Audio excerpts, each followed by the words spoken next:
Welcome to Let Me Fix This. Enjoy the video. In this video, I will explain how Brazil develops its football talent. Brazil's rich football culture begins with children playing in informal settings, like streets and beaches. This early exposure fosters natural skill development and a deep love for the game.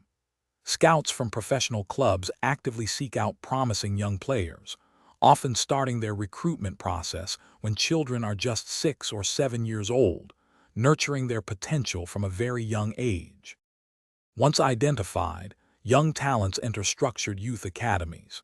Here, they receive professional coaching that refines their technical abilities, such as dribbling and shooting, and introduces tactical understanding.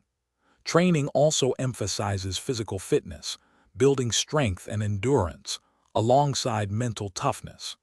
This comprehensive approach prepares them for the demanding world of professional football, instilling discipline and teamwork. As players mature, they progress through different age categories within the academies, competing in increasingly competitive leagues. The most promising individuals earn professional contracts with senior teams, often making their debut in national championships.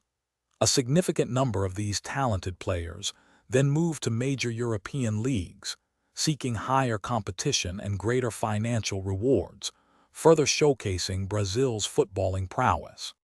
The unique Brazilian football style, characterized by its flair, creativity, and individual brilliance, is a direct outcome of this development process. Players are encouraged to express themselves on the field, prioritizing attacking play, intricate dribbling, and imaginative passing. This captivating approach, deeply rooted in their cultural identity and early informal play, makes Brazilian football globally admired and exciting to watch. Thanks for watching. If you found this helpful, don't forget to like and subscribe.